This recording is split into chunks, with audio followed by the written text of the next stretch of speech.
So good evening. पिछली class देखी थी आपने क्या? नहीं। अच्छा। आज की क्लास में हम एडजस्टमेंट्स करना सीखते हैं। वो एडजस्टमेंट्स जिनमें से तीन में से दो एडजस्टमेंट तो आपके एग्जाम के पेपर में 100% आएंगी। उन्हें कहते हैं डिप्रिसिएशन का एडजस्टमेंट, उसे बोलते हैं टैक्स का एडजस्टमेंट, उसे बोलते हैं डिविडेंड का एडजस्टमेंट। इसके अलावा हमारे पास जो एडजस्टमेंट्स आती हैं वो इंटरेस्ट एंड डिबेंचर से रिलेटेड होती हैं, या कभी कभी provision for bad and doubtful debt से रिलेटेड होती हैं, या कभी कभार अगर छोटा मोटा आ जाए तो प्रेफरेंस डिविडेंड से रिलेटेड होती है, वो हम डिविडेंड में कवर कर लेंगे। इंटरम डिविडेंड की बात करते हैं, वहां तक हो जाता है। अच्छा, आजकल क्या है, ट्रेंड बन गया, मतलब मैंने कंपार्टमेंट में देखा था कि एक्स्ट्रा ऑर्डिनरी आइटम भी हल्का सा वो इंक्लूड कर देते हैं। तो आपको वो हैंडल करना आना चाहिए। पर एक्स्ट्रा ऑर्डिनरी आइटम क्या होते हैं मैंने पिछली क्लास में आपको बहुत डिटेल में बताया था। ठीक है, आज एडजस्टमेंट्स को पूरा करेंगे। सबसे पहले मैं क्या करता हूँ आपके सामने, टैक्स का और डिविडेंड का एडजस्टमेंट कर लेता हूँ, वो जल्दी हो जाता है। बाकी का बचा हुआ टाइम हम यूटिलाइज करेंगे किसके लिए? डेप्रिसिएशन के एडजस्टमेंट्स को करने के लिए। उसी में लोगों को बहुत तकलीफें होती हैं। आपकी बुक में इलस्ट्रेशंस नहीं है जब हमारे पास प्रोविजन फॉर डेप्रिसिएशन मेथड ना हो। इसका फायदा एग्जामिनर उठाता है। एनसीईआरटी में अगर है कुछ तो छोटे छोटे दो तीन इलस्ट्रेशंस हैं जो कि सफाइस नहीं होते हैं। तो मैंने जो आपको नोट्स दिए थे उसमें काफी कुछ है, बहुत डिटेल में काफी सारे एग्जांपल्स हैं, उनको लेके चलते हैं। और आज का टारगेट रहेगा कि एडजस्टमेंट्स को पूरा कर लें। तो जो हम एक क्लास और करेंगे फ्राइडे के दिन शाम के टाइम पे, उसमें ये चैप्टर फिर वाइंड अप हो जाएगा। जब ये वाइंड अप हो जाएगा, I revise ratio analysis then. Monday Wednesday Friday को रेशियो एनालिसिस, और ट्यूसडे थर्सडे सैटरडे को जो भी चलाते हैं क्या, fundamental. Once the third book is over revision में, तब तक शायद हमारा काफी कुछ फर्स्ट बुक का भी हो जाता है। और अगर नहीं खत्म हुआ तो फिर दोनों दिन फर्स्ट बुक करके उसको वाइंड अप कर लेंगे। मेरी कोशिश रहेगी कि थर्ड वीक तक हम काफी कुछ कवर कर लें, ताकि आप में से हर व्यक्ति कंफर्टेबल हो कि भाई हाँ, अब मेरा सिलेबस रिवाइज हो चुका है। सेकंड बुक में रिवाइज करा चुका हूँ, फर्स्ट और थर्ड साथ साथ चल रही है। ये मेरे प्रिंसिपल्स के अगेंस्ट था कि थर्ड बुक रिवाइज कराना, लेकिन मैं देख रहा हूँ तुम्हारे चेहरे, है ना, जोश से भरे हुए चेहरे, तो लगता है चलो कर ही लेते हैं, तो मैंने किया। फाइन। आइए देखते हैं पहले टेक्स्ट का ट्रीटमेंट। अपने नोट्स पे एक बार खोल लेते हैं आप लोग। टेक्स्ट का ट्रीटमेंट देखिए कहाँ दिखता है आपको। Extra NCERT, don't purchase any extra NCERT, go for NCERT website से डाउनलोड कर लो। नया एडिशन मिलेगा टनाटन वाला, वरना मार्केट में आपको पुराने एडिशन मिलेंगे, उनमें बहुत सारी गड़बड़ है। साइट नहीं, मैं ऐसा करता हूँ कि उसको आपके क्लास ग्रुप पे ही भेज दूंगा एनसीईआरटी। साइट में जाएंगे तो आपको चैप्टर वाइज मिल जाएगा वो। चैप्टर वाइज भेजना तो मैं चैप्टर वाइज भेज देता हूँ, बोलो कैसे चाहते हो? पूरा बुक भेजूं तो उसे खोलने में चलो पूरा ही बुक भेज दूंगा मैं। हाँ, treatment of tax and treatment of dividend. आपके पास जो नोट्स है मेरे ख्याल से कैश फ्लो के नोट्स सभी के पास होंगे। I have given it multiple times to everybody. सभी लोगों को मैंने कई बार दे चुका हूँ, इनको इनको देखेंगे आप। ये देखिए, विजिबल है सबको ये नोट्स जो ऑनलाइन में? कैन यू सीजल दिख रहा है?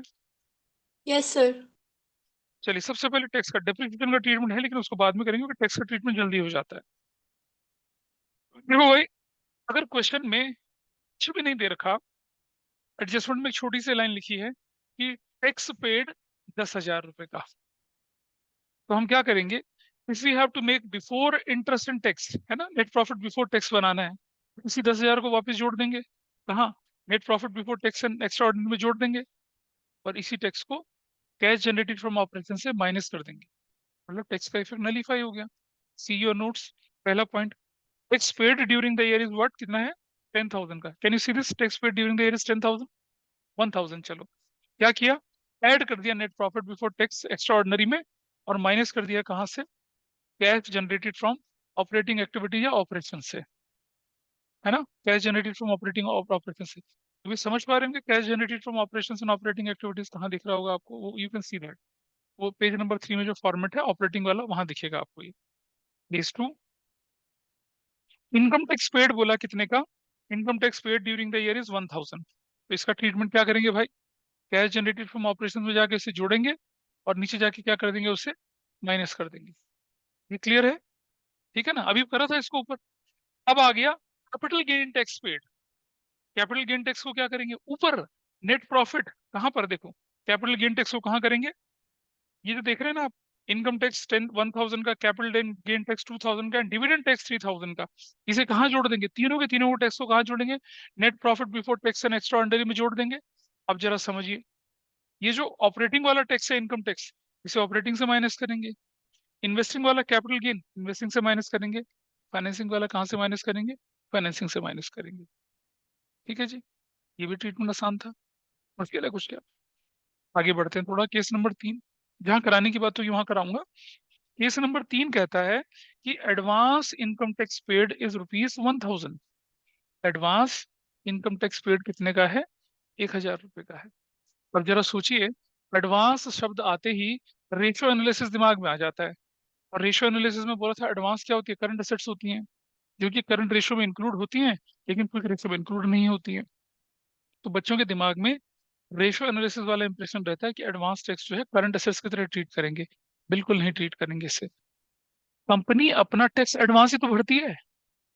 बोलिए, हर तीसरे महीने, अप्रैल के महीने में, सितंबर अक्टूबर के महीने में, फिर दिसंबर के महीने में, फिर मार्च के महीने में क्या चल रहा होता है? एडवर्टीजमेंट आ रहा होता है in department of income tax का, पे योर एडवांस टैक्स, पे योर एडवांस टैक्स।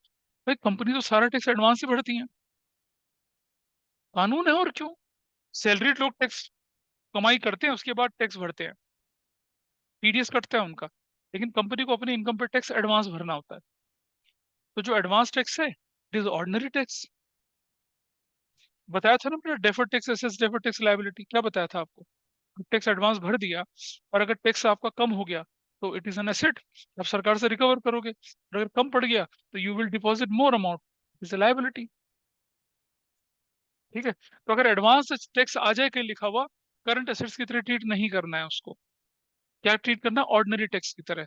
ऊपर net profit before tax and extraordinary में जोड़ दीजिए, और इन्वेस्ट क्या नीचे ऑपरेटिंग में कैश जनरेटेड फ्रॉम ऑपरेशन से क्या कर दीजिए? उसे माइनस कर दीजिए।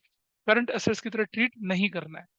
कंपनी अकाउंट में टैक्स की पेमेंट एडवांस ही होती है, उसका सेटलमेंट होता है बाद में, डेफर्ड टैक्स एसेट से डेफर्ड टैक्स लायबिलिटी की तरह से। ठीक है जी, दिस पार्ट इज ओके। अब आएगा थोड़ा सा प्रैक्टिकल करने वाला पार्ट।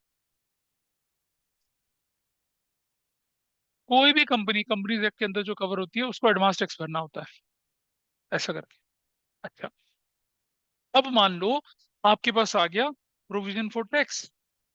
आपके पास टैक्स पेड के बारे में कुछ नहीं बोला गया, प्रोविजन फॉर टैक्स के बारे में बोला गया। बेटा समझना, प्रोविजन फॉर टैक्स ऐसा अमाउंट है जिसमें इंक्रीज एंड डिक्रीज को हम टच नहीं करते, इंक्रीज डिक्रीज नहीं देखते हैं। आपने एक साल का प्रोविजन बनाया, वो यूज हो जाएगा। अगले साल का प्रोविजन बनाया, वो अगले साल यूज होगा। होगा ना? इस साल जो प्रोविजन बनाऊंगा मैं अगले साल पेमेंट करूंगा उसकी, और जो अगले साल प्रोविजन बनाऊंगा उससे अगले साल पेमेंट करूंगा। तो यहाँ प्रोविजन फॉर टैक्स में कभी इंक्रीज डिक्रीज नहीं देखा जाता। कहीं आप सोचे ना कि 15,000 से 20,000 हो गया तो टैक्स पेड 5,000 हो गया, नहीं, ये नहीं देखना आपने। कैसे देखेंगे? देखिए, प्रीवियस ईयर का प्रोविजन कहलाएगा टैक्स पेड, है ना? लास्ट ईयर का प्रोविजन है, इस साल पेमेंट हो जाएगी वो। और जो इस साल का प्रोविजन हो जाएगा वो होगा प्रोविजन मेड। तो नेट प्रॉफिट बिफोर टैक्स में कौन सा वाला जोड़ेंगे? करंट ईयर की फिगर 20,000 जोड़ेंगे, और जो टैक्स पेड है उसमें कितना फिगर लिखेंगे आप? 15,000 की फिगर लिखेंगे, है ना? Cash generated from operating activities minus tax paid. तो बेटा समझिए, टैक्स पेड कहलाएगा 15,000, पिछले साल का ओपनिंग फिगर। हाँ, वो टैक्स पेड कहलाएगा। और जो करंट ईयर की फिगर है 20,000, वो प्रोविजन मेड कहलाएगा। बस, कुछ दिखाना नहीं वर्किंग नोट में। क्या वर्किंग नोट बनाएगा इसका? सीधा आइटम प्लेस करना है बस। मेड 20,000, और tax paid 15,000।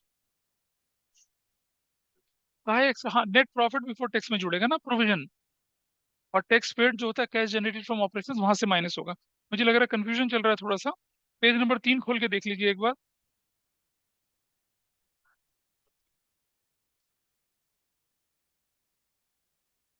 Are you sure what you are asking me? फिर तो बेटा सही चीज पूछो ताकि मैं जवाब दे सकूं उसका। आपको एक चीज सिखाई है कि पिछले साल का प्रोविजन इस साल की पेमेंट कहलाएगी। इस साल की पेमेंट कहाँ शो होती है? कैश जनरेटेड फ्रॉम ऑपरेशंस में से माइनस होती है। देख लो, पेज नंबर 5 खोल के देखिए पहले, कहाँ माइनस होती है। जो भी है, क्या नंबर पेज है ये? नहीं, थर्ड पेज कहाँ है ये? हाँ, 3 नंबर पेज में है। 3 नंबर पेज में दिख रहा है। अरे दिख रहा है भाई? हाँ, यहाँ हमारा लिखा जाएगा पिछले साल का प्रोविजन, यानी कि 15,000 रुपया इस जगह पे, ठीक है, इस वाली जगह पे वी कैन सी हियर, यहाँ टैक्स पेड। और जो प्रोविजन मेड है उसी के नीचे ब्लू लाइन लिखी हुई है, देखो जरा नीचे, उसके नीचे ब्लू में calculation of net profit before tax दिख रहा है, वहाँ ऐड कर दिया ना, provision for tax made during the current year. देख लिया? अबे यहाँ, वहां कहाँ जा रहा है भाई? ढीला, वहां कहाँ जा रहा है? 3 नंबर पेज पे ये रहा, यहाँ पर provision for tax made.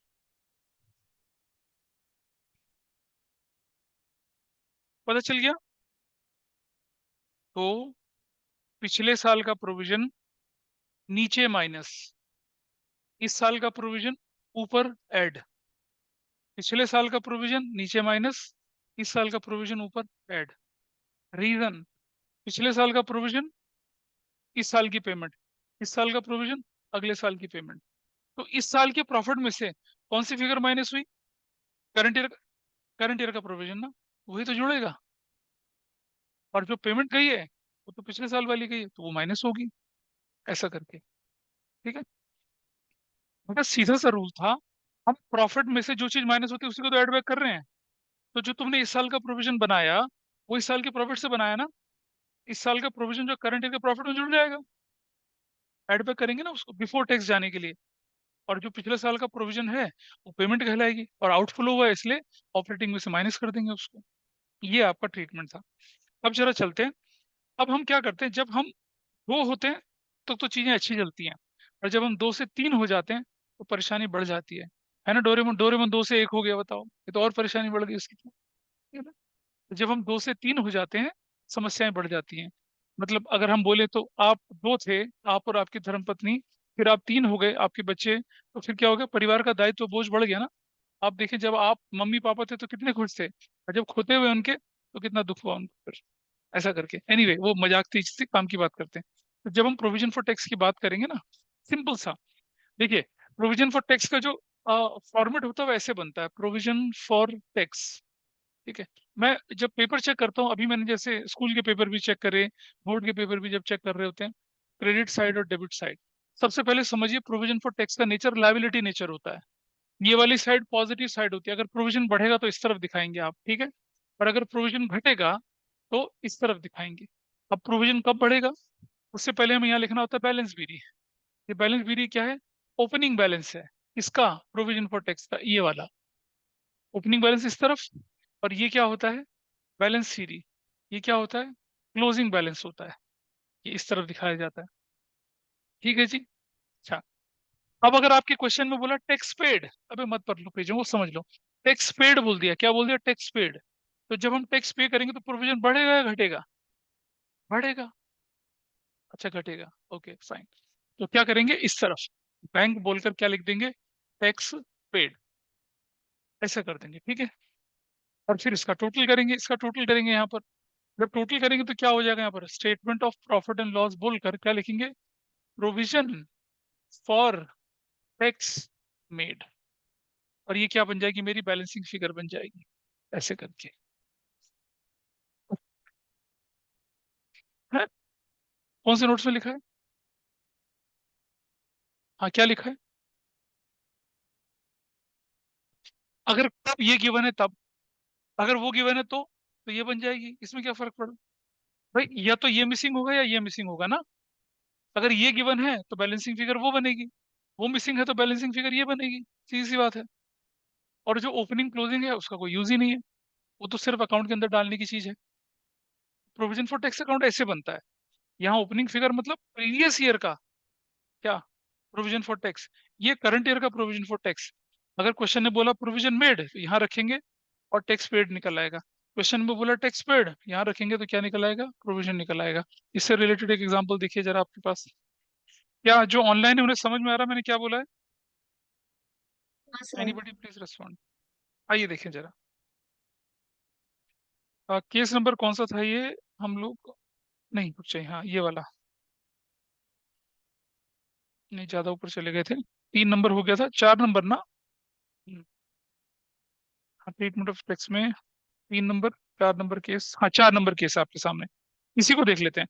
Opening figure कितने की? 15,000 की। क्लोजिंग फिगर कितने की? 20,000 की। 4 नंबर हम कर चुके हैं, 5 नंबर केस पे आ जाइए। ओपनिंग फिगर 20,000 की, क्लोजिंग फिगर कितने की है? 30,000 की, ठीक है। 20 एंड 30 दे रखा है। और क्वेश्चन में क्या बोला? Income tax provision made. Income क्या लिखा? Income tax provision made. तो ये टैक्स पेड है या प्रोविजन मेड है? अरे बेटा, केस 6 में देखना, केस 5 नहीं, 6 देखिए। अच्छा, 6 कर रहे थे पहले, सॉरी, हाँ, पहले 5 कर रहे थे। Income tax paid during their 5,000 है, 5,000 है, ठीक है। चलो देखिए कैसे करते हैं, मुझे वैल्यू बताइए कितनी थी? 20,000। देखो भाई, यहाँ लिखा हमने कितना? 20,000। और यहाँ कितना लिखा हमने? 30,000। ठीक है, ये लिख दी वैल्यू। अच्छा, क्वेश्चन में क्या बोला? टैक्स पेड, आई राइट 5,000 यहाँ। This is what 35,000, this is what 35,000। तो 15,000 क्या निकल कर आया? Provision made. अब जरा समझिए, ओपनिंग और क्लोजिंग का कोई यूज नहीं है। प्रोविजन मेड ऊपर जाके क्या हो जाएगा? ऐड, ठीक है। और ये टैक्स पेड क्या हो जाएगा? नीचे जाके माइनस लेस, खत्म, हो गया। इतना ही था provision for tax cut. Is it fine? बोलिए क्या दिक्कत है? तुमने पढ़ा क्यों नहीं था? फिर खराब क्यों हुआ? जब रटोगे तो याद थोड़ी आएगा, समझोगे तो याद रहेगा हमेशा से। रटने वाली अप्रोच से चलेंगे तो गड़बड़ होगी। और देखिए, मैंने आपको साथ साथ ये बोला था, साथ साथ ये बोला कि मैंने आपको कि आप ना एक सैम्पल पेपर ऑल्टरनेट डेज में 2 दिन में एक सैम्पल पेपर करिए, चाहे आपका सिलेबस पूरा हुआ हो या नहीं हुआ हो। लेकिन आप में से जितने भी लोग बैठे हैं उनमें से कोई इस बात को फॉलो नहीं कर रहा। एक फॉलो कर रही है बस, और कोई नहीं कर रहा फॉलो। क्यों नहीं कर रहे हो?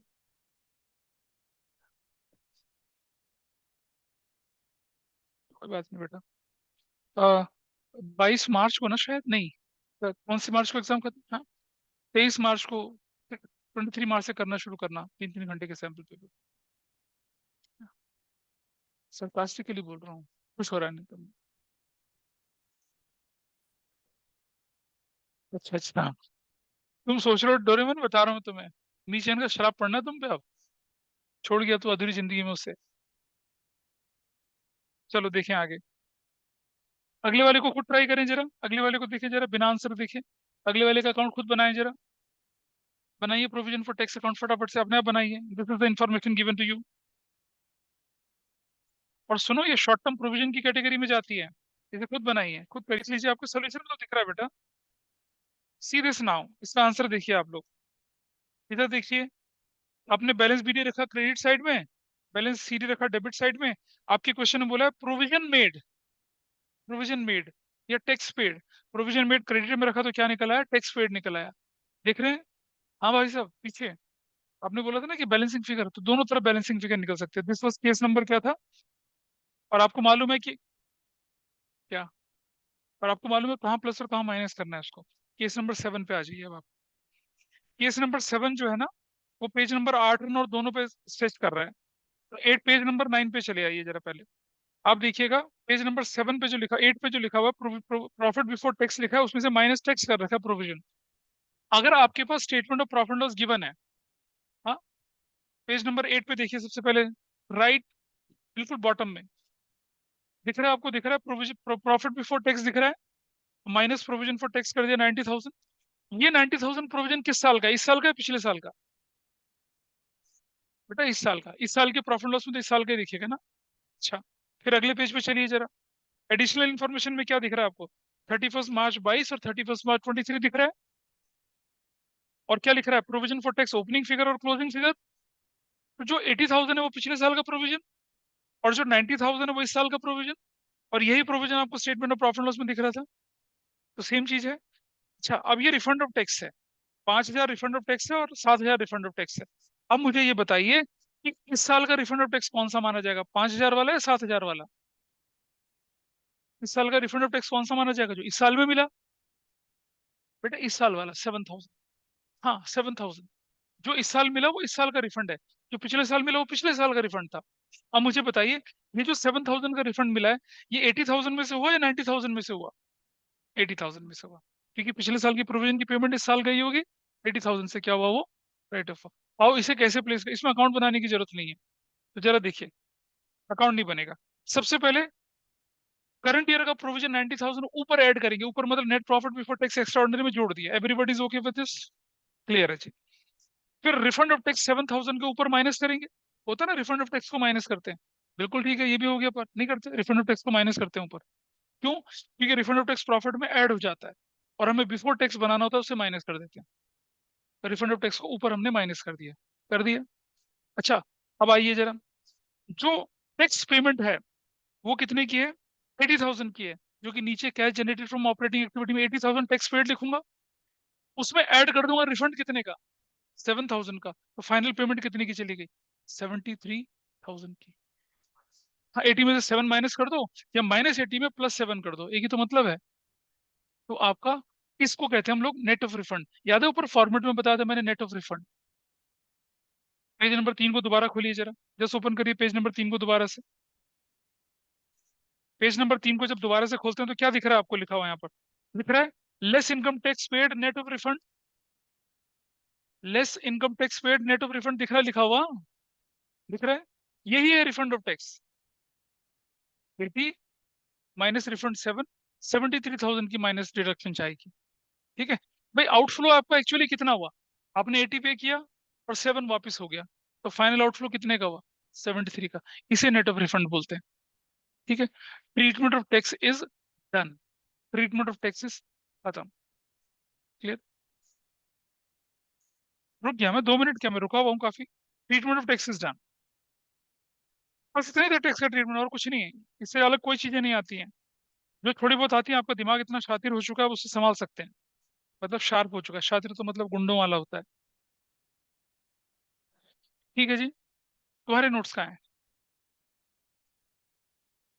नहीं है मतलब?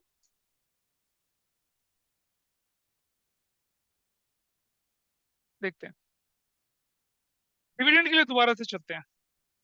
और पहला ट्रीटमेंट सिंपल है, डिविडेंड पेड इज 1,000, 3,000, 5,000, 10,000, कुछ भी लिखा हुआ है। कैसे ट्रीट करेंगे? Add net profit before tax and extraordinary में जोड़ देंगे, और डिविडेंड पेड को इन्वेस्टिंग से माइनस कर देंगे, है ना? फाइनेंसिंग से माइनस करेंगे, नॉट इन्वेस्टिंग। सुन लेंगे कौशिक, क्या बोला मैंने आपको?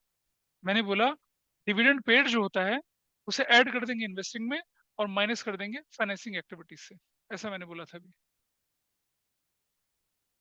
ऐसा नहीं लगता? तो क्या बोला था बताओ? डोरेमन बताएंगे क्या बोला था? इन्वेस्टिंग में, फाइनेंसिंग में ऐड करेंगे, और फाइनेंसिंग से माइनस करेंगे। Yes.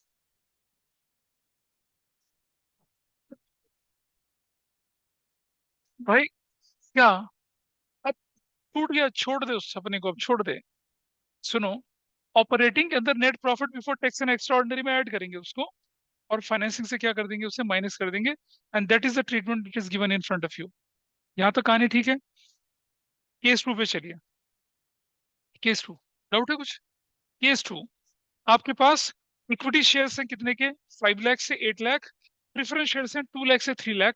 और प्रेफरेंस शेयर्स पर डिविडेंड का रेट दे रखा है। क्या दे रखा है प्रेफरेंस शेयर्स पे? डिविडेंड का रेट दे रखा है। कहते हैं dividend paid in 22-23 is 80,000।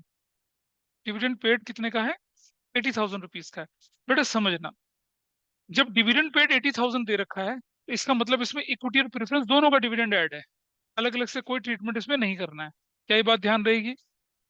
No separate treatment of equity dividend, no separate treatment of preference dividend, because it says dividend paid during the year which includes equity as well as preference दोनों।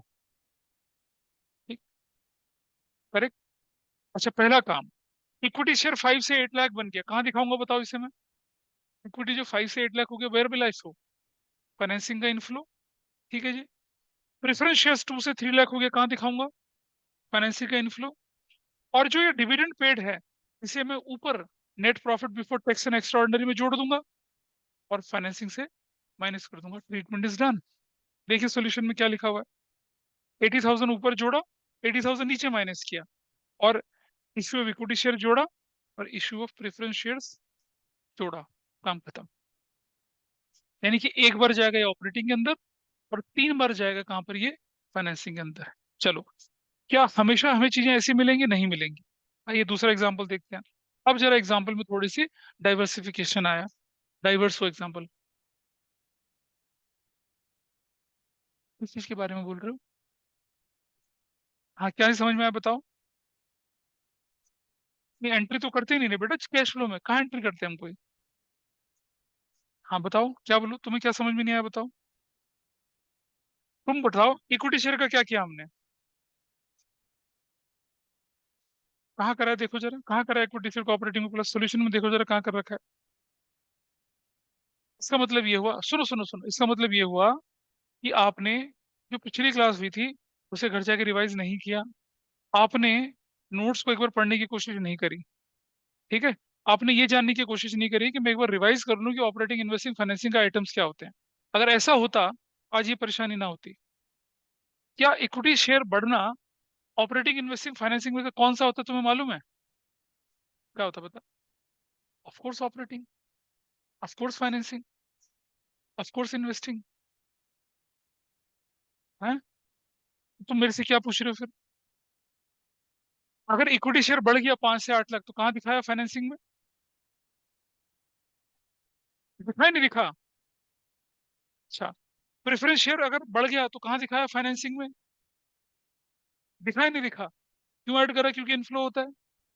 और dividend paid एक non operating activity होती है, इसलिए कहाँ जोड़ देते हैं उसे, नेट प्रॉफिट बिफोर टैक्स में ऊपर जोड़ते हैं और फाइनेंसिंग से माइनस करते हैं क्योंकि उसकी जगह वही थी।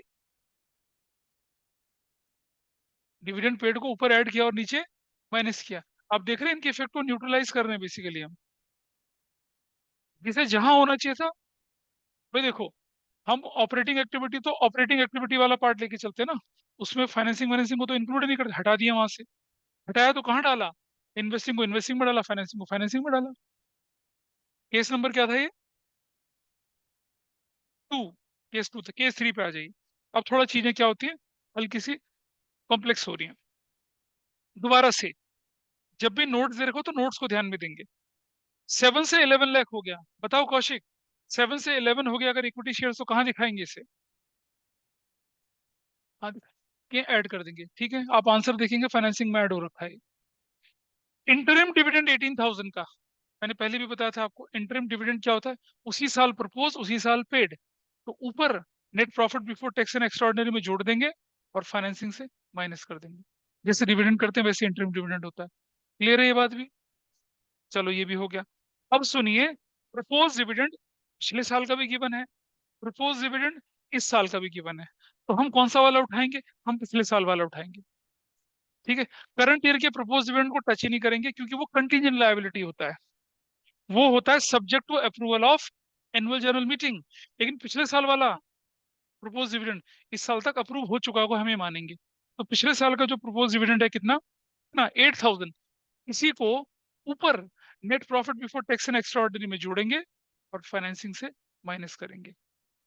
और करंट ईयर वाले को कुछ नहीं करना, करंट ईयर वाला यूजलेस है। सीधा सोल्यूशन, सोल्यूशन में सारी चीजें लिखी हुई है, जरा ध्यान से देखेंगे अगस्त से, ध्यान से देखेंगे। इक्विटी शेयर 4 लाख का बढ़ गया, कोरिलेट कर पा रहे हो, 7 से 11 हो गया, मेरे साथ साथ चलना। इक्विटी शेयर बढ़ गया 11, तो क्या लिखा, फाइनेंसिंग का ऐड। अच्छा, इंटरम डिविडेंड यहाँ नीचे माइनस तो ऊपर प्लस, अरे बोलो, ऊपर ऊपर ऊपर वहां आंसर में देख, ऊपर प्लस है नीचे माइनस है। अच्छा, और जो डिविडेंड है 8,000, ऊपर प्लस और नीचे क्या, माइनस, हो गया। That's your treatment. क्लियर है जी। तो जब प्रपोज डिविडेंड दे रखा होता है तो हम प्रेफरेंस डिविडेंड को टच नहीं करते हैं। क्या नहीं करते हैं, प्रेफरेंस डिविडेंड को टच नहीं करते हैं, क्योंकि propose dividend interim, propose dividend जो होता है इक्विटी प्रेफरेंस दोनों का मिला के होता है। जब तक स्पेसिफिकली क्वेश्चन ना बोले कि इक्विटी डिविडेंड, तब तक हम प्रेफरेंस को टच नहीं करेंगे। आओ मैं दिखाता हूँ कब टच करते हैं। अच्छा सुनो, ये लिखा हुआ है, in case of interim dividend it will be treated as dividend propose as well as paid in the current year, and dividend propose of 31 March 2023 15,000 will be subject to approval in AGM. It will be the part of contingent liability, will not be adjusted while preparing cash flow statement. ठीक है reason. चलो अगला case देखते हैं। अब आ जाइए जरा, सबसे पहले क्या करते हैं, इसको उठा लेते हैं। इक्विटी शेयर कितना दिख रहा है, 5 से 8 लाख। क्या करेंगे भाई इसका बताइए, कहाँ दिखाएंगे, फाइनेंसिंग के अंदर क्या कर देंगे, ऐड कर देंगे इसको, दिख रहा है फाइनेंसिंग में। प्रेफरेंस शेयर 2 से 3 लाख हो गया, क्या करेंगे इसका, वेरी नाइस, फाइनेंसिंग में 1 लाख ऐड कर देंगे। अब कहते हैं कि new equity and preference share were issued on 1 अप्रैल 2022। इसका क्या यूज अभी बताऊंगा। और कह रहे dividend paid on equity share is 6% per annum. Dividend paid on equity share is 6% per annum. This is the situation given. अच्छा, अगर डिविडेंड पेड ऑन इक्विटी है तो डिविडेंड पेड ऑन प्रेफरेंस भी आएगा, क्योंकि इक्विटी से पहले प्रेफरेंस वालों को डिविडेंड दिया जाता है। और प्रेफरेंस डिविडेंड कौन से रेट पे दिया जाएगा, वो 12% प्रीफिक्स जो दिख रहा है इस पे दिया जाएगा। लेकिन अब सवाल उठता है कि ओपनिंग वैल्यू पे दूंगा, क्लोजिंग वैल्यू पे दूंगा। इसके लिए, हाँ इसके लिए वेरी राइट, तुम बिल्कुल सही बोल रहे हो। इसके लिए क्या दे रखा हमारे पास, 1 अप्रैल को इशू हुआ। अगर 1 अप्रैल को मतलब साल के शुरू में इशू हुआ तो क्लोजिंग वैल्यू पे, और अगर क्लोजिंग में इशू हुआ तो ओपनिंग वैल्यू पे। यहाँ तक ठीक है। तो मुझे बताइए कौन सी, 5 लाख पे मैं डिविडेंड निकालूंगा इक्विटी का, या 8 लाख पे निकालूंगा। 8 लाख पे, 8 लाख का 6% कितना होता है, 48,000। देखिए जरा, 48,000 ऊपर डिविडेंड और इक्विटी शेयर जोड़ा और फाइनेंसिंग में माइनस किया। समझ में आ रही है बात। और प्रेफरेंस डिविडेंड कितना होगा, 12%, 3,000 का, 3 लाख का कितना, 36,000। वो ऊपर जोड़ा और नीचे माइनस। केस खत्म हो गया। केस खत्म हो गया। Is that okay. हाँ बेटा, अगर ओपनिंग पे इशू होगा तो क्लोजिंग पे लगेगा ना। हाँ तो इक्विटी और प्रेफरेंस दोनों क्लोजिंग पे तो लगा रहे हैं हम। ठीक है चलो, एक और चीज देखते हैं हम। अगला केस देखिए, नेक्स्ट केस देखिए, ये लास्ट केस है। बताओ भाई मुझे, 5 लाख से 8 लाख हुआ तो क्या करेंगे इसका। 5 से 8 हुआ तो क्या करेंगे इसका। फाइनेंसिंग के अंदर क्या कर देंगे, इसको ऐड कर देंगे, बिल्कुल सही है। अच्छा, 2 लाख से 3 लाख हो गया तो क्या करेंगे, ऐड कर देंगे। New equity and preference shares were issued on 31 मार्च 2023। तो फिर डिविडेंड कौन से रेट पे दिया जाना चाहिए, ओपनिंग पे दिया जाना चाहिए। ओपनिंग पे, ठीक है। डिविडेंड पेड 90,000 है, तो डिविडेंड कैलकुलेट करने की जरूरत ही नहीं है। ऊपर ऐड और नीचे माइनस। और इंटरम डिविडेंड 10,000 है, ऊपर ऐड और नीचे माइनस। प्रेफरेंस डिविडेंड का यहाँ कुछ नहीं करना, क्योंकि डिविडेंड में प्रेफरेंस भी इंक्लूड होगा। अगर वो बोलता है इक्विटी डिविडेंड 90,000, तो प्रेफरेंस अलग से निकालते हैं, जैसे ऊपर वाले केस में हुआ था। हाँ तब तो परसेंटेज से निकल, हाँ तब, हाँ। हाँ, प्रेफरेंस 12% प्रेफरेंस शेयर का अलग से कुछ नहीं करना आपने, आपका काम खत्म हो गया। ठीक है, that is what treatment of dividend. आइए अब मेरी तरफ से एक क्वेश्चन है, जो मैंने पहले नहीं बताया था, जब मैंने पहले पढ़ाया था ना, तब जो लोग क्लास मिस कर रहे हैं मैं कुछ नहीं कर सकता उनका, वैसे तो रिवीजन क्लास सभी के लिए थी। जरा देखिए, मैं एक चीज करके दिखा रहा हूँ आपको, अब आप मुझे बताएंगे ये कैसे होना चाहिए था। 31 मार्च 2023 है, 2022 है, 31 मार्च 2023 है। यहाँ लिखा है इक्विटी शेयर्स, ये लिखा है 5 लाख, और ये लिखा है 3 लाख। ठीक है, और यहाँ लिखा है 12% प्रेफरेंस शेयर्स, ये लिखा है 5 लाख, और ये लिखा है 4 लाख। ठीक है, एडजस्टमेंट में लिखा हुआ है क्या, dividend on equity shares at the rate 8% per annum. Dividend on equity share 8% per annum है, एक। नंबर दो, equity shares were issued on 1 October 2022। Number तीन, प्रेफरेंस, नंबर तीन में लिखा 12% preference shares were redeemed on 1 जनवरी 2023। ठीक है, फाइनेंसिंग एक्टिविटी का आपको इनफ्लो आउटफ्लो निकाल के दिखाना है, क्वेश्चन करिए, ट्राई करिए जरा, देखते कितने लोग कर पाते हैं। लीजिए, आओ भाई देखिए, हम लिख रहे हैं क्या, cash flow from financing activities, ये लिखना है हमें। ठीक है, सबसे पहले उठाइए यहाँ से equity shares, plus equity shares, कितना प्लस करूंगा बताइए मैं, 2 लाख। ठीक है, नीचे माइनस 12% क्या, प्रेफरेंस शेयर्स, इनका रिडम्पशन हुआ ना, कितना करूंगा बताइए मैं, 1 lakh. But I put that in bracket. हाँ, डिविडेंड ऑन इक्विटी शेयर 8% है, लेकिन उससे पहले प्रेफरेंस शेयर पर डिविडेंड देना पड़ेगा हमें, है ना। डिविडेंड ऑन इक्विटी शेयर है ना, लेकिन इक्विटी से पहले तो प्रेफरेंस का डिविडेंड देना पड़ेगा ना। अच्छा, तो 12% कितने अमाउंट पे लगेगा, 5 लाख पे, 4 लाख पे। हाँ, 9 महीने के लिए 5 लाख के लिए कैसे, कैसे देखो, 5 लाख इंटू 12/100 इंटू 9/12 प्लस उसके बाद कितना हो जाएगा ये, 4 लाख इंटू 12/100 इंटू 3/12, है ना, ऐसे करके कैलकुलेट करोगे। क्लियर है जी। इक्विटी कैसे किसका कैलकुलेट कराइए, प्रेफरेंस का। इक्विटी का कैसे कैलकुलेट करेंगे फिर, एवरेज।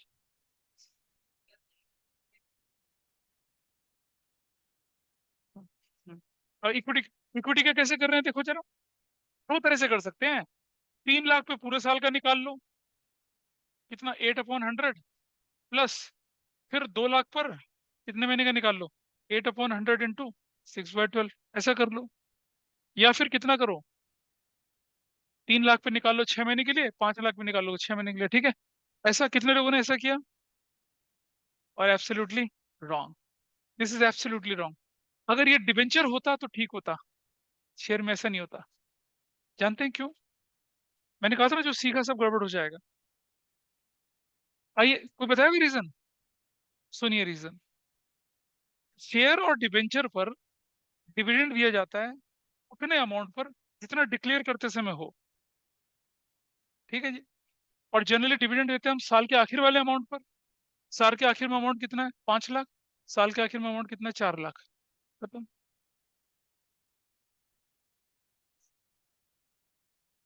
हाँ, तो कोई फायदा ही नहीं उसका। डिविडेंड कैसे मिलेगा, अच्छा मुझे बताओ, सुनो। तुम्हारे पास साल के शुरू में 3 लाख के क्या थे, शेयर थे। साल के आखिर में तुम्हारे पास तुम्हारी होल्डिंग कितने की, 5 लाख की, तो कंपनी तुम्हें डिविडेंड 3 पे देगी या 5 पे देगी, टाइम पीरियड मिला के देगी, नहीं देगी ना, जितने की होल्डिंग उतने पे डिविडेंड मिलता है। डिविडेंड इंटरेस्ट थोड़ा ही है भाई, डिविडेंड तो शेयर ऑफ प्रॉफिट है। Share of profit time bound थोड़ी होता है, शेयर ऑफ प्रॉफिट तो अमाउंट बाउंड होता है। इंटरेस्ट तो टाइम बाउंड होता है ना। तो जब हम डिवेंचर की कैलकुलेशन करते हैं तो टाइम पीरियड कंसिडर करके करते हैं। डिवेंचर शेयर पे थोड़ी टाइम पीरियड कंसिडर करेंगे। शेयर तो जो होल्डर है उसको डिविडेंड मिलेगा और पूरे साल का मिलेगा। और सुनो, ये जो डिविडेंड होता है वो साल से रिलेटेड भी नहीं होता। कंपनी ने डिसाइड करा कि मैं अपने पर शेयर पर 3 रुपए का डिविडेंड दूंगी, तो जिस जिस पर डिविडेंड डिक्लेयर करते समय शेयर थे उन सबको डिविडेंड मिलेगा। टाइम पीरियड तो होता ही नहीं उसमें। समझ पाई बात को, नहीं समझी, कहीं कन्विंस नहीं हुई तुम। रुक जा, हाँ एनुअली दे रहे हैं ना वो तो, दे रहे हैं, ठीक है, पर एनम इसलिए लिखा हर साल दिया जाना है। डिविडेंड तो हर साल दिया जाना चाहिए। कुछ कंपनी क्वार्टरली डिविडेंड दे देती है, कुछ हाफ ईयरली देती है, कुछ 9 मंथ देती है, कुछ एनुअल देती है, कुछ कभी भी दे देती है। तो डिविडेंड जो दिया जाता है number of share hold by you उस पर दिया जाता है, ना कि नंबर ऑफ पीरियड या टाइम पीरियड में आपने शेयर करे उस पर नहीं। आपको, आपने क्या करा, किसी मान लिया आपने एचडीएफसी के शेयर कल खरीदे, ठीक है, पर आज कंपनी ने डिविडेंड डिक्लेयर कर दिया, तो आपको मिलेगा ना डिविडेंड, पिछले वाले को थोड़ी मिलेगा। Who will get dividend, holder will get dividend. तो जनरली हम मान के चलते हैं कि डिविडेंड जो है 31 मार्च को डिक्लेयर होते हैं साल के आखिर में, फाइनेंशियल ईयर के बाद। तो साल के आखिर में सिचुएशन 5 और 4 लाख की है ना भाई, तो डिविडेंड किस पे दिया जाएगा, 5 और 4 पे दिया जाएगा। ये जो आपने सब कुछ करा है ये बेकार हो गया, इट इज यूजलेस। 50% का कोई मतलब नहीं है। Got it. कोई व्यक्ति था जिसने ठीक किया था इसको ऑनलाइन में भी, अरे है कोई ऐसा। अब तुम बोलोगे सर पिछले क्वेश्चन में क्या लिखा था, पिछले क्वेश्चन में तो साफ साफ लिखा था ना कि साल के शुरू में इशू है, साल के आखिर में इशू है। तो वहां तो हमारे पास साल के आखिर में क्लैरिटी आ जाती है ना, ठीक है, इसलिए हमने वहां करा था ट्रीटमेंट। लेकिन डिवेंचर की तरह नहीं चलना होता। तो बताइए मुझे, माइनस प्रेफरेंस डिविडेंड कितना जाएगा, प्रेफरेंस डिविडेंड 12% किसका, 4 लाख रुपए का, 48,000 होगा। माइनस इक्विटी डिविडेंड कितना होगा, इक्विटी डिविडेंड, इक्विटी डिविडेंड कितना, 8% ऑफ 5 लाख, 40,000। और व्हाट इज द वैल्यू, 188 चला गया ना यहाँ से। 12,000 12,000। इस, किसका निकला था 12,000, कोई बच्चा बोला था शायद, नहीं किसी का नहीं निकला। ध्यान रहेगा इस चीज का, ये मैंने जानबूझ के नोट्स में नहीं डाली है, कि अगर आपके पास in between the year share debenture issue या रिडीम हुए हैं, उसका डिविडेंड से कोई लेना देना नहीं होता है। डिबेंचर तो होता है भाई शेयर्स का, डिबेंचर्स का नहीं। डिबेंचर में तो टाइम पीरियड कंसिडर होता है, डिबेंचर तो दिया ही जाता है टाइम के हिसाब से। डिविडेंड थोड़ी टाइम के हिसाब से दिया जाता है कि तूने मेरे शेयर 6 महीने रखे तुझे मैं डिविडेंड दूंगा, तूने मेरे शेयर कल लिए तुझे नहीं दूंगा, ऐसा नहीं होता।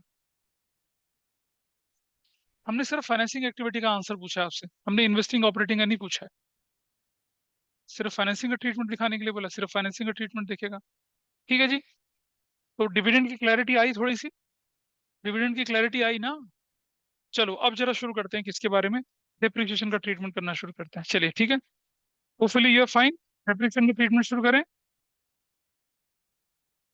पहुंच जाइए कौन से पेज पर, पेज नंबर 5 पे है, ट्रीटमेंट ऑफ डेप्रिसिएशन। अच्छा एक बार तो चैप्टर सभी ने पढ़ा है, थोड़ा सा पढ़ रखा है, तो मैं एक क्वेश्चन देता हूँ, देखते हैं कितना लोग ठीक करते हैं उसको, फिर मैं इस कंसेप्ट की शुरुआत करूंगा। I am giving one question, उसको सॉल्व करिए पहले, फिर मैं क्वेश्चन की शुरुआत करता हूँ, आपको कंसेप्ट ट्रीटमेंट ऑफ डिविडेंड शुरू करता हूँ। यहाँ लिखा है मशीनरी, मशीनरी लिखी है 10 लाख की, मशीनरी लिखी है 20 लाख की।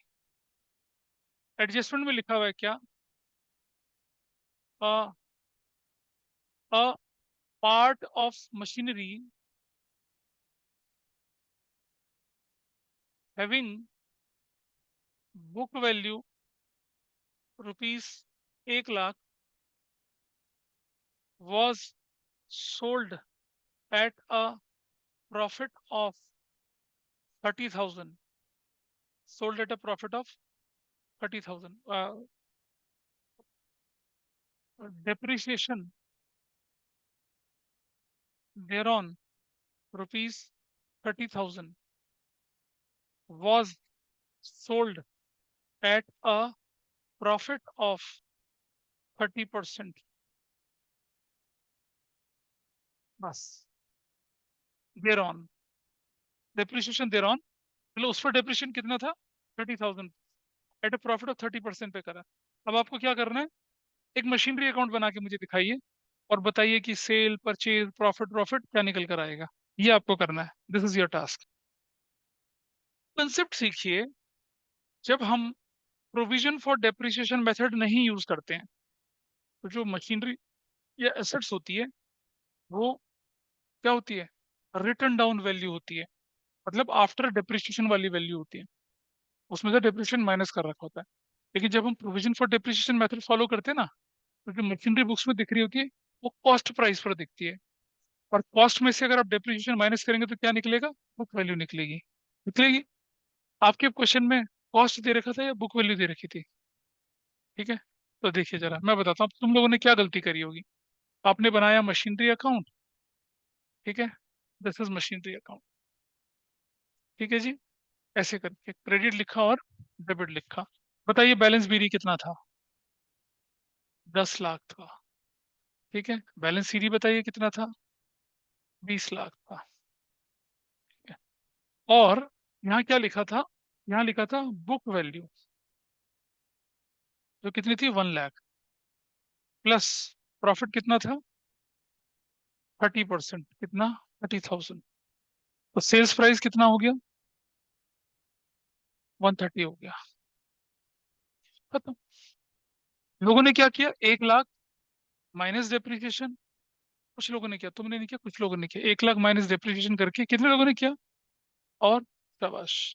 हाँ, ये नहीं, डेप्रिसिएशन माइनस करके, बुक वैल्यू का मतलब ऑलरेडी डेप्रिसिएशन माइनस है, तो नहीं करना था ऐसा। अब आप आइए इधर, यहाँ लिखेंगे बैंक, कितना लिखेंगे बैंक में बताइए, sale, will what will write, sales कितने की लिखूंगा यहाँ पर 130, ठीक है, सेल लिखूंगा। और statement of profit and loss बोलकर गेन या प्रॉफिट जो है कितना लिखूंगा यहाँ पर 30,000 लिखूंगा। और बेटा जो वो जो जब हम मशीनरी अकाउंट बनाते हैं जो जो बड़े का डेप्रिसिएशन होता है वो नहीं दिखता, उसको थोड़ी दिखाते हैं इसमें, वो नहीं दिखते हैं, डेप्रिसिएशन पूरी मशीन का दिखता है। जो क्वेश्चन में गिवन है क्या, कहाँ गिवन है, पूरी मशीन का डेप्रिसिएशन कहाँ गिवन है, पार्ट का तो बोला ना मैंने, डेप्रिसिएशन देर ऑन ब्रैकेट में, हाँ, नहीं लेते उसको। तो ये वैल्यू कितनी हो गई, 21,30,000, ये वैल्यू कितनी हो गई 21,30,000, बैंक बोलकर क्या निकल आया? परचेज निकल आई, परचेज। कितने की? 11 लाख की। That's your answer. मैंने हर बार बोला आपसे पहले भी कि जब आप मशीनरी अकाउंट बनाएंगे यहाँ पर, यहाँ फुल मशीन का डेप्रिसिएशन आएगा, कभी भी पार्ट का डेप्रिसिएशन नहीं आएगा। Now see, opening value closing value is useless. ये कहाँ जाएगी? इन्वेस्टिंग के अंदर प्लस हो जाएगी। ये कहाँ जाएगी?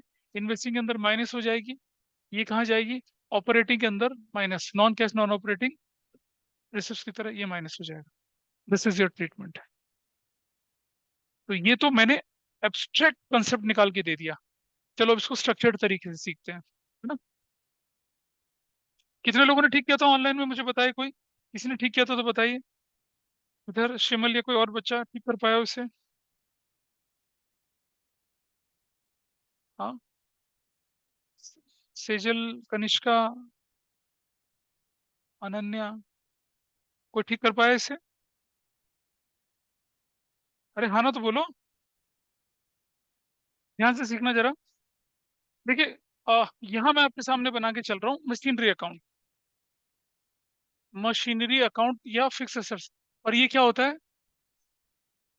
रिटर्न डाउन वैल्यू कहते हैं इसको। क्या कहते हैं इसको? रिटर्न डाउन वैल्यू में। और देखिए ये स्केलेटन बना के दिखा रहा हूँ आपको। डेबिट साइड और क्या है? क्रेडिट साइड है। यहाँ लिखते हैं क्या? Balance BD. कौन सा बैलेंस होता है? ओपनिंग बैलेंस होता है ऐसे। यहाँ लिखते हैं बैलेंस सीडी। कौन सा होता है ये? क्लोजिंग बैलेंस होता है। This is fine with everybody. ऐसा कर लिया, ठीक। अच्छा, यहाँ यहाँ इस तरफ देखें, statement of profit and loss बोल के हमने लिखा depreciation on full machinery, part का नहीं, फुल मशीनरी का डेप्रिसिएशन वो यहाँ आता है। जैसे इस क्वेश्चन में पार्ट का था ना, वो नहीं आना है यहाँ पर, फुल मशीन का। बैंक बोलकर क्या आएगा? सेल आएगा। Statement of profit and loss बोल के क्या आएगा? लॉस ऑन सेल आएगा, ठीक। इस तरफ statement of profit and loss बोलकर क्या आएगा? Gain on sale, gain on sale आएगा। और इधर बैंक बोलकर क्या आएगा? परचेज, ये। और फिर जाके आपका अकाउंट पूरा होता है। इनमें से कुछ इन्फॉर्मेशन आपको गिवन होगी, कुछ इन्फॉर्मेशन आपको गिवन नहीं होती है। जैसे आपने पिछला क्वेश्चन देखा, उसमें ये गिवन था, ये गिवन था, सेल आपने निकाला, प्रॉफिट आपने निकाला, डेप्रिसिएशन नहीं गिवन था, जरूरत भी नहीं थी। Opening opening opening figure, closing figure, पूरी मशीन का पूरा। वो जो, वो तो तुम्हें मालूम है कहाँ जाता है। अगर हम इसको देखेंगे तो ये यूजलेस है, ये यूजलेस है। बाकी ये चले जाएगा कहाँ पर? नॉन कैश नॉन ऑपरेटिंग में। ये ऑपरेटिंग में प्लस करना है। ये कहाँ जाएगा आपका? इन्वेस्टिंग में प्लस करना है। ये कहाँ जाएगा? ऑपरेटिंग में प्लस करना है। ये कहाँ जाएगा? ऑपरेटिंग में माइनस करना है। ये कहाँ जाएगा? इन्वेस्टिंग में माइनस करना है। ऐसे इसका ट्रीटमेंट होता है, ऐसे से हम इधर उधर भेजते हैं। नॉन कैश नॉन ऑपरेटिंग, मैं फिर से कह रहा हूँ, फॉर्मेट पढ़ो, तुम पिटोगे मुझसे, बता रहा हूँ। तुम फॉर्मेट पढ़ के नहीं आए हो बिल्कुल भी। खोलो फॉर्मेट अपना, पेज नंबर 3 निकालो, खोलिए फॉर्मेट फटाफट से। पेज नंबर 3 खोलिए। लॉस कहाँ गए खोल के देखिए जरा। ये देखिए पेज नंबर 3, क्या लिखा हुआ आ रहा है देखिए जरा। डेप्रिसिएशन यहाँ आया, इंटरेस्ट ऑन बोरोइंग, वहां पेज नंबर 3 देखो। Preliminary expenses, goodwill patent written off, loss on sale of machinery land building investment, दिख रहा है यहाँ पर। नीचे चलिए, interest received, dividend received, rent received, profit on sale of machinery land building आ रहा है। भाई घर जाके पढ़ना तो होता है थोड़ा सा, या ओम नमः सफा चट्टा वैसे ही है, पढ़ना और नहीं है। हाँ, नहीं नहीं बेटा, देखो भूल, अगर रटने के तरीके से पढ़ोगे तो भूलोगे। लॉजिकल प्लेसिंग है, तुम्हें सिखाया था मैंने। नेट प्रॉफिट की पोल्यूटेड फिगर से आप रिवर्स चल रहे होते हो, चल रहे होते हो ना। लॉस को आप प्रॉफिट से माइनस करते हो माइनस, ऑपरेटिंग निकालते समय ऐड बैक करते हैं। गेन को आप प्लस करते हो, इसलिए माइनस करते हैं। वो रीजन लगा के चलते हैं यहाँ पर। और ये सेल और परचेज तो इन्वेस्टिंग में जाता है, इस ऑपरेटिंग में। हाँ फिर बेटा देख रहा हो, 5 बार देखो, लेकिन अगर लॉजिक नहीं समझोगे तो क्या फायदा। हाँ, कभी कभार वाली आदत छोड़ो। तो अगर आपको लगता है ना भूल जाते हैं, एक नोटबुक बनाइए, जो जो पॉइंट आप भूलते हैं हर चैप्टर वाइज उन्हें लिखिए, और लेक्चर देखने की बजाय उसे पढ़िए, है ना। कई बार बोल चुका हूँ, हर बार ऐसा करता है लेकिन करता नहीं है उसे। ठीक है, बहुत अच्छा करते हो तुम। चलो बुक देखिए, इट सेज क्वेश्चन 22, ये है मशीनरी अकाउंट।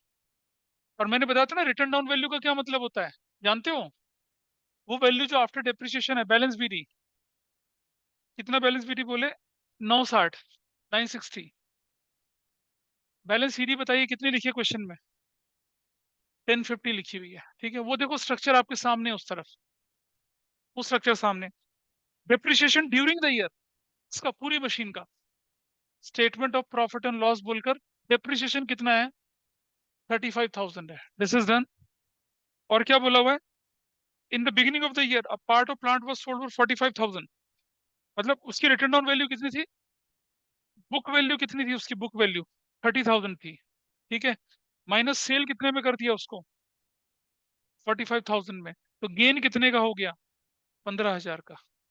तो बैंक बोलकर क्या लिखेंगे? सेल। कितना सेल लिखेंगे? 45,000। और इधर statement of profit and loss बोल के बोलेंगे गेन। गेन गेन कितने का? 15,000 का। अब मुझे बताइए टोटल करिए कितना आता है? 0 0 0 10 है ना? 4 3 7 12 1 13, कैसे 11 कैसे आया? 1130। 1130 इधर करा, बैंक बोल के क्या आया? परचेस। परचेस कितने का? 155 का आया। ठीक है, अब आपको क्या निकालने के लिए बोला है इसने? इन्वेस्टिंग एक्टिविटी बोला है ना। चलो देखते हैं इन्वेस्टिंग एक्टिविटी में पहले क्या लिखा हम लोगों ने यहाँ पर। इधर लिखा सेल ऑफ मशीनरी। कितने की सेल ऑफ मशीनरी बताइए? ये रहा 45,000 की। और तो कुछ है नहीं। माइनस परचेज ऑफ मशीनरी कितने की? 1,55,000 ब्रैकेट में। डिफरेंस कितना आ गया? 1,00,000, 1,10,000। और क्या बोलेंगे? Cash used in investing activities. Operating बोलता तो फिर क्या होता? ऑपरेटिंग बोलता तो क्या जाता? एक ये चीज जाती और एक क्या जाती? एक ये जाता। बस दो चीजें जाती। कितने लोग ठीक कर पाए थे इसे? आधा का क्या मतलब है यार? कितना को? वही देखो स्केलेटन आपके सामने है ना, पूरा का पूरा। आधा पूरा का क्या मतलब होता है? क्या? क्या गलत था पीछे से? ठीक है, अब देखिए, अब मैं इसको वाइंड अप कर रहा हूँ यहाँ पर अभी। नेक्स्ट क्लास में I take few more cases of this, और डेप्रिसिएशन को वाइंड अप करके छोटे मोटे एडजस्टमेंट्स को निपटा के मैं full flesh question with adjustments लूंगा नेक्स्ट, मतलब परसों। ठीक है, ओके। So that's all.